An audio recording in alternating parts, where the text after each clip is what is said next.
Guys, it's something I realized on 10/10, that was World Mental Health Day. I realized that mental health wasn't trending as much. It wasn't on the top of the Google trends. I mean, it had about probably 2,000 plus posts. I mean, there were like a bunch of other ones that were trending, like 50,000 tweets on it, 100,000 tweets on it, and World Mental Health Day had about 2,000. And when I checked later on, I saw about 5,000, which still wasn't impressive.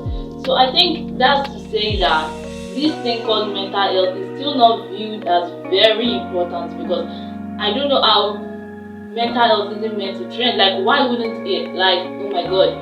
Anyway, so I plan to maybe eventually in the future become like a mental health activist, like to bring more awareness to this topic, because guys, trust me, this is so very important. And I feel like some people think that it's only to be physically healthy that is like really key for high functionability, but that's sure not the case, guys. They both need each other to like be able to function absolutely well. We all need these two aspects of our lives to be able to function absolutely well. So I'm going to do my own part in trying to raise a little more awareness on these disorders, and for you guys to like see the reason why mental health is very crucial, very vital, and that we start taking it as such. So I'm going to start off like this, something a little bit relatable. I'm going to talk a little bit about my own story. The reason why I've not been posting much on this space is, well, due to my mental health. Let's just say YouTube has not been giving me, well, this channel has not been giving me a pretty much reason to keep going, okay? So I stopped at some point due to lots of ideas and all that kind of stuff. And I know that this is a bit relatable, because in different aspects of our lives, I guess we're putting a bunch of effort into stuff and then we're not seeing like the proceeds, we're not really seeing the use from it. Well, yes, that's how it is. Sadly, that's how life is. I can remember somebody called me yesterday and he was like, okay, how is YouTube going? How is writing going? How is everything going? And I was like, I'm surviving, you know, I'm alive. That's enough.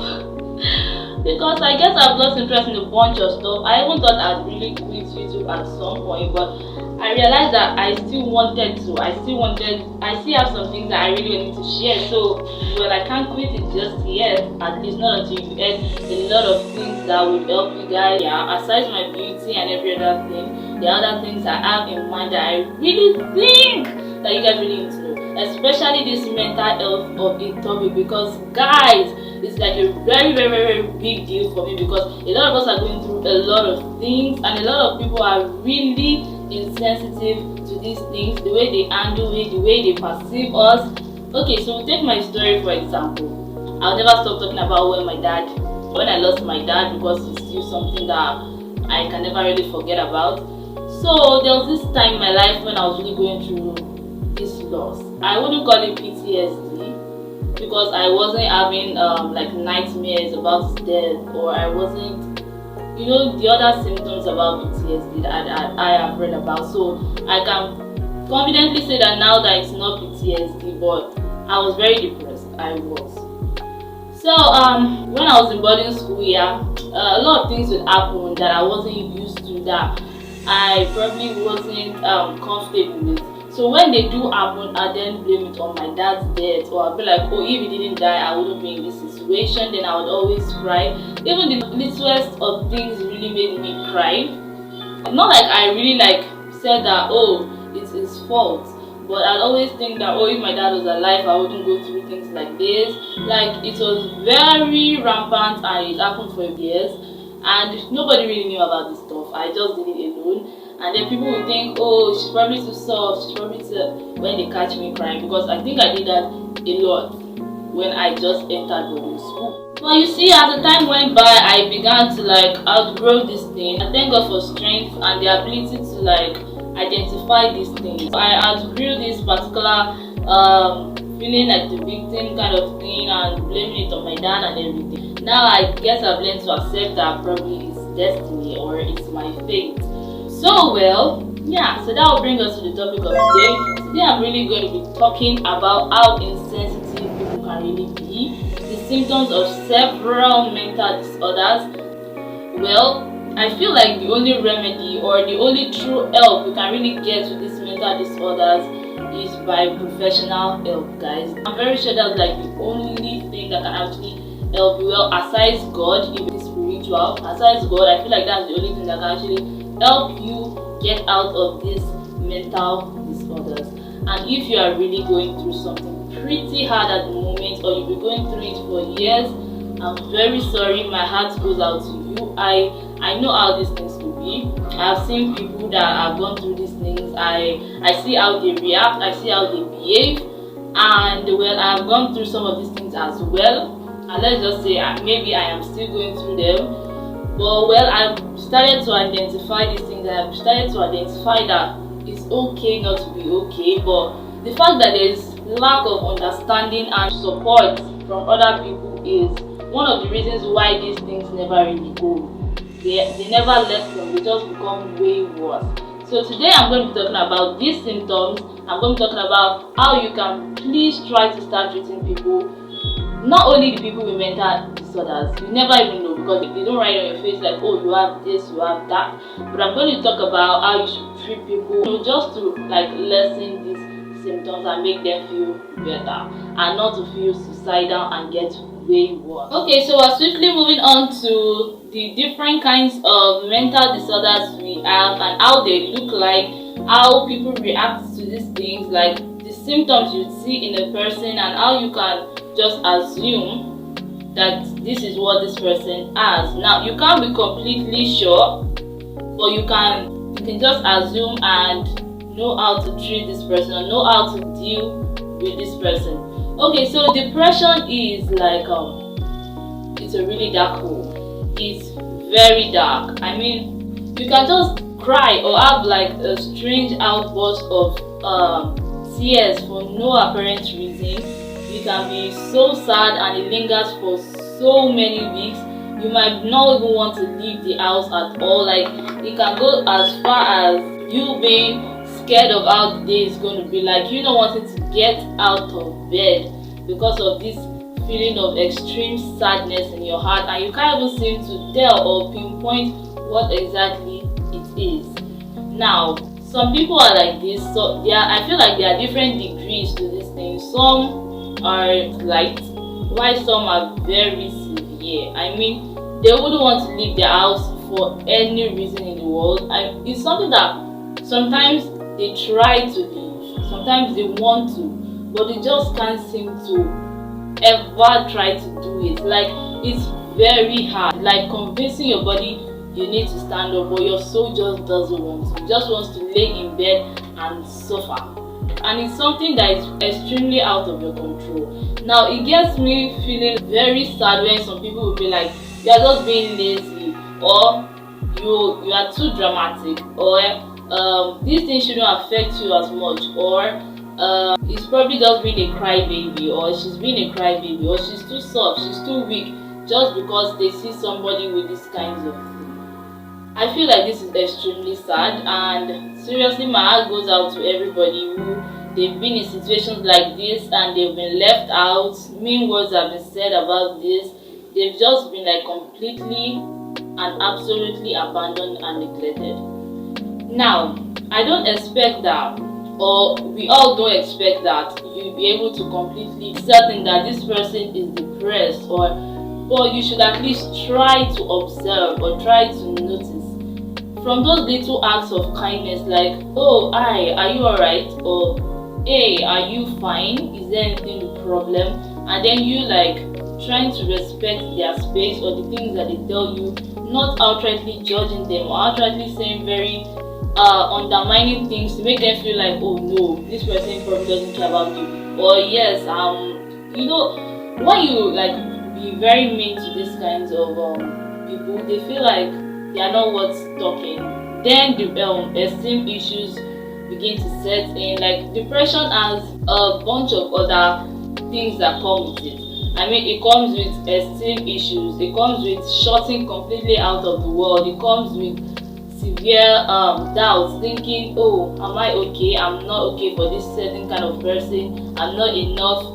I probably wouldn't fit in. I'm very sure I'm not good for this. I'm very sure, because of the way people act towards these people, they just like regiment themselves and just ordinarily think, they automatically think that this is it, they're just condemned to this life. These people need our help, they need our support, and if you cannot be there for the person, please don't promise and then fail, because it makes the person feel even worse. Please don't lie to them and say, I'll be there for you, come to me forever. Please don't say those things if you know that you cannot be there for them. But the highest you could do is not even add to the problem and make them feel way more depressed. So we're going straight on to anxiety disorder. So anxiety disorder is what some people think is just you being paranoid, or you're just overthinking something that shouldn't be. I wish these people could actually help not overthinking. That's actually the thing. I'd say I have anxiety because I know that I do worry about a lot of things, sometimes I even shouldn't be worried about, and I just automatically just change my mind a lot on a lot of things. Now some people think I just do this probably because maybe I'm not normal. I've heard a lot of things, guys, but this is usually not the case. It's something that we really can't help it. Like, some people have social anxiety. They can't stand being in front of people. They overthink it. That what if they don't like them? What if they push them aside? What if they are not enough in that group? What if they can't? All these what ifs every time, overthinking it, imagining things, and it's just like a frequent fear of, sometimes it's just worry over the unknown, uncertainty. You keep thinking about, oh, what's going to happen? And you can't just help thinking. Like, probably you have something to do, or there's like an event coming up. Sometimes it could just be next year, or even could be next month or next 2 months, and then the person can't even help overthinking and feeling like, what if it goes wrong? What if it goes right? And the person can't even help but even cry, or it's like this extreme feeling of fear and worry. The person can't even help it. You overthink certain things and it's not even your problem. So most of these people with this mental disorder, they stay up night overthinking things. It could be their friendships, their relationships. They overthink, oh, what's going to happen if he finds out this, or what's going to happen if he thinks I'm this. And some of it usually comes from these esteem issues, from self-esteem. Some people feel like they are not enough. They have a lot of insecurities. Alongside anxiety, that's definitely not a good combo. And yes, it comes with anxiety. You see, some people overthink everything. They feel like they're probably not enough. They feel like the scar on their face is not going to make people love them. It's not going to, it's like, it's really extreme for some, while it's not as much for others. Some even have like a certain level of control for it, while some can't even help it.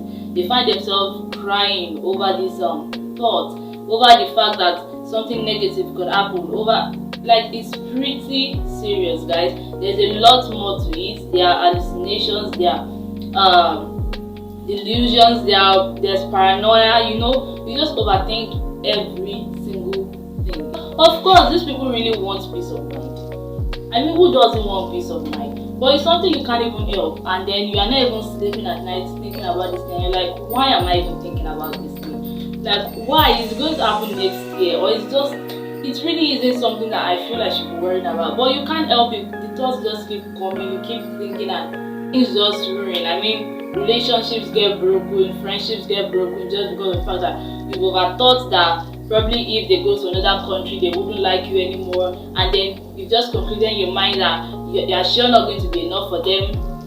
These things is really a lot. I hope you can just understand these people, and I feel like these people just need constant reassurance. You need to tell them, no, you are enough. Like, yes, I love you, and if I come back, I'm definitely going to still love you. I promise. Like, they need constant reassurance.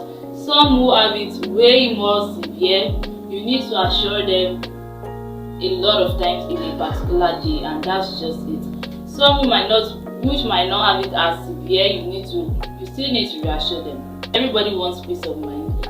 So overthinking something is not something they are proud of. You need to understand that they are not well, and you need to be more patient and reassuring. So next we have bipolar disorder. Now this can be very complicated and confusing for some people around them, except you get to actually know this diagnosis. You see, there's a period of mania, which is usually their high levels, when they have so much energy, when they do the most, when they can achieve a lot of things, when they if it's someone very productive, they do the most at that time. But there's a very opposite period of depression where they just like fall back to their depressive zone. And you see, in that high period, they tend to do some things that may be too risky. Then when they fall back to this their low moment, if they regret it, they actually really regret it, and they fall into like extreme depression, and it's pretty bad. You see, so if you don't know what bipolar is, you just find out that somebody acts really strong, really proactive, really energetic, doing a lot of things at a particular time, and then you find out that the person is now pretty depressive at another time. So that could be very confusing. What you just have to do is help them in their periods of depression. Just have to offer your support as always. And when they are high and pretty energetic, don't say, "Oh, why are you so energetic? Why are you doing this? You are getting so hyper. You are crazy. You are a crazy person." Because one moment you are pretty energetic, one moment you are very proactive, and you are very really into this thing, and the other moment you are very low, and then it's very confusing. You think that they just have like really crazy mood swings, and you just feel like the person is crazy outrightly. But that's how it may come off to some people that don't have any clue of what bipolar disorder is. They are not crazy. It's what comes with the disorder, and they can't really help it.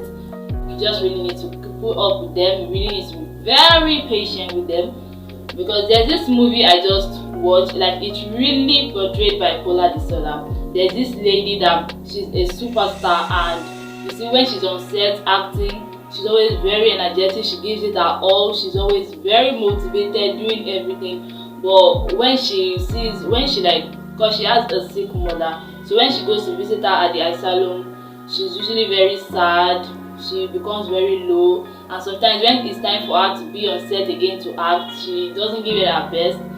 And there was this very manipulative producer that would always give her appeals just to get her pretty high and energetic, especially because of what he was getting from her. I knew that she was a star and she was doing very well in her career, and then he was really benefiting from her career. So he always wanted her to be only at her mania levels.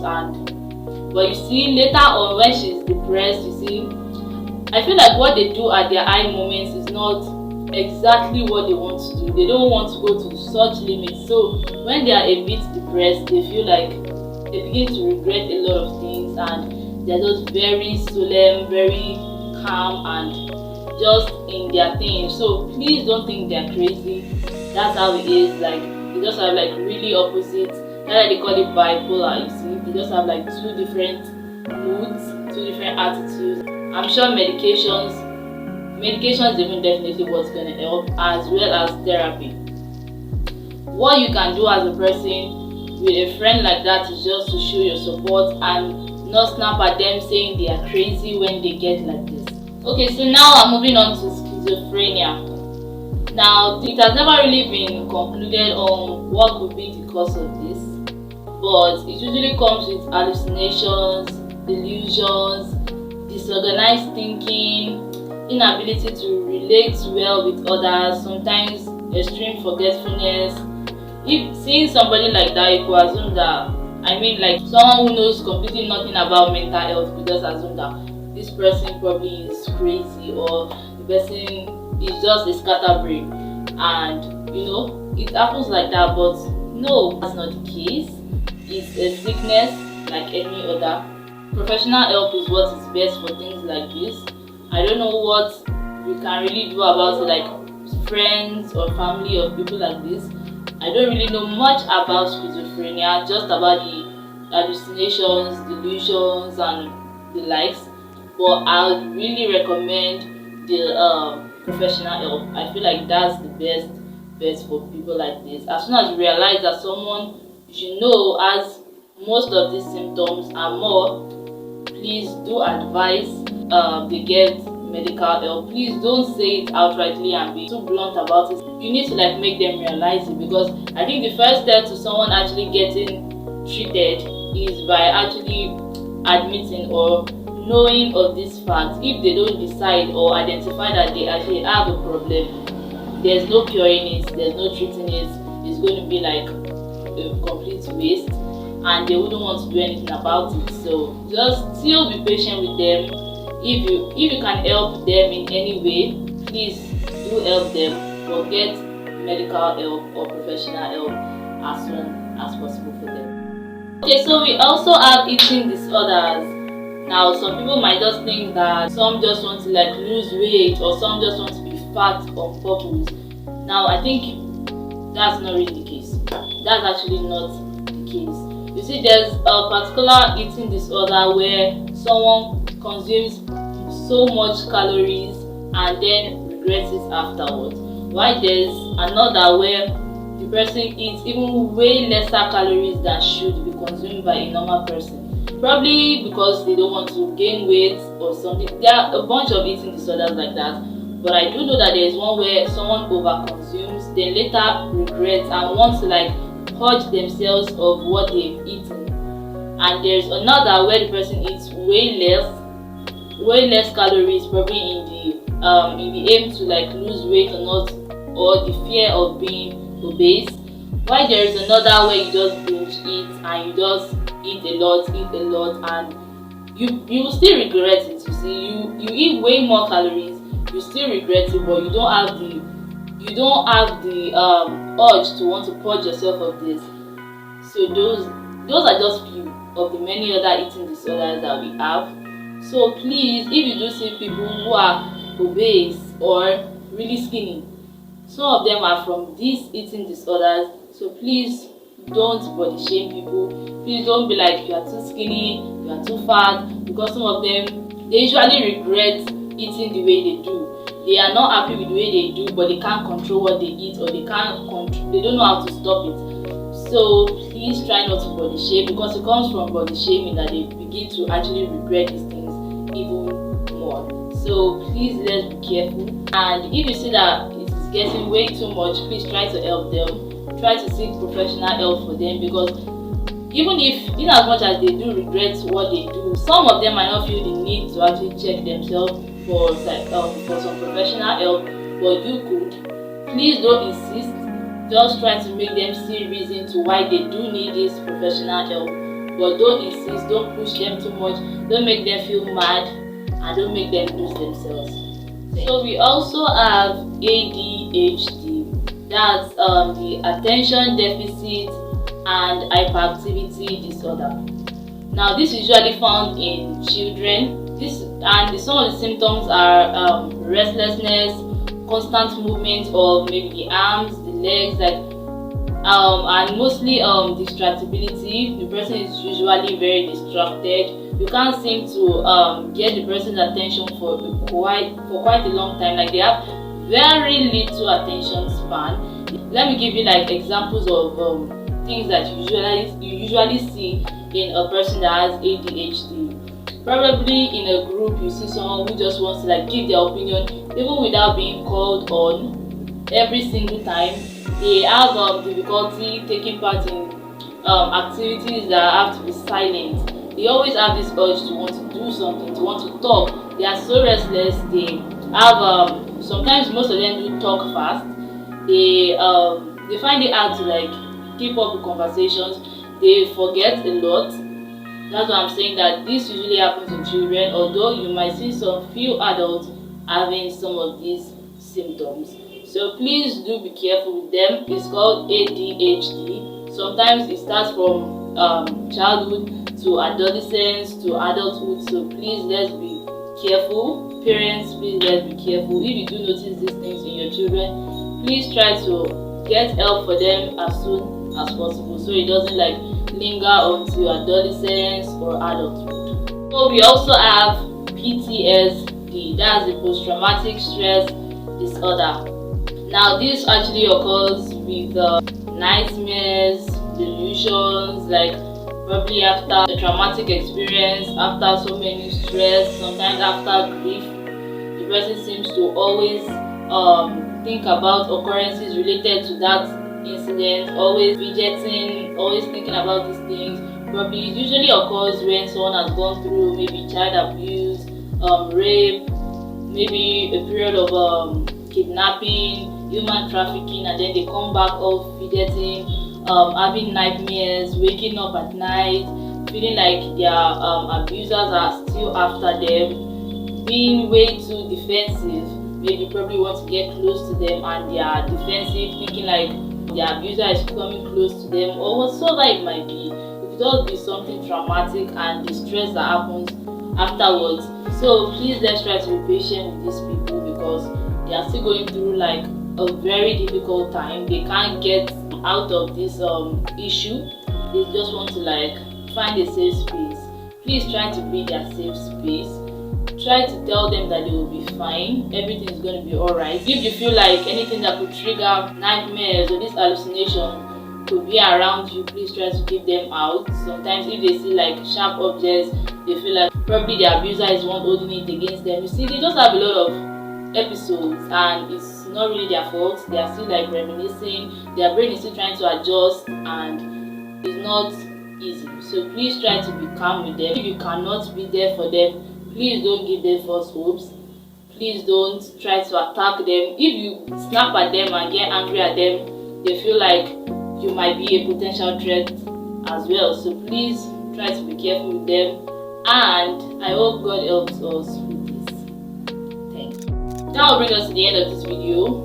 Because of the fact that I may have experienced some of these things, I tend to be more sensitive and more understanding with these people. And I feel like even if we haven't gone through any of these things, the fact that we know what these things are, which is why I tried to like break them down as best as possible in this video, their feelings are very valid, and the fact that they are very vulnerable because of these disorders makes them to see threat or insult or anything unpleasant, even in the tiniest of actions or tiniest of words or whatsoever it is. So let's be very careful with our words, our actions.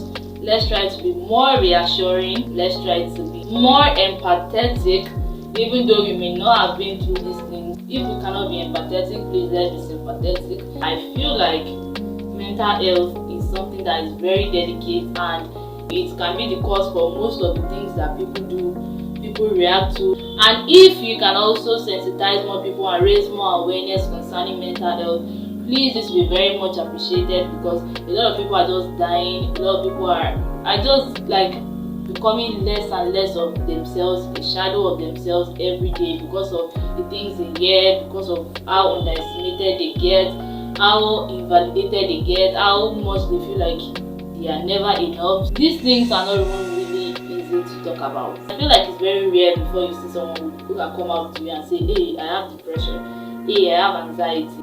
Please, you really need to be very sensitive with that person. The fact that the person can identify that I'm not actually well and I know this is what I have, and the person coming out clean with you is probably because they don't want to hurt you with their actions, or they want you to know that this is the reason why they might act this certain way along the line. So please, let's be sensitive, let's be caring, let's be understanding, more accommodative, more tolerant, more considerate, sympathetic, empathetic, every nice word out there. But please, let's do more. Let's help these people in whatever way we can. If we can't really help them, please let's not add to their issues.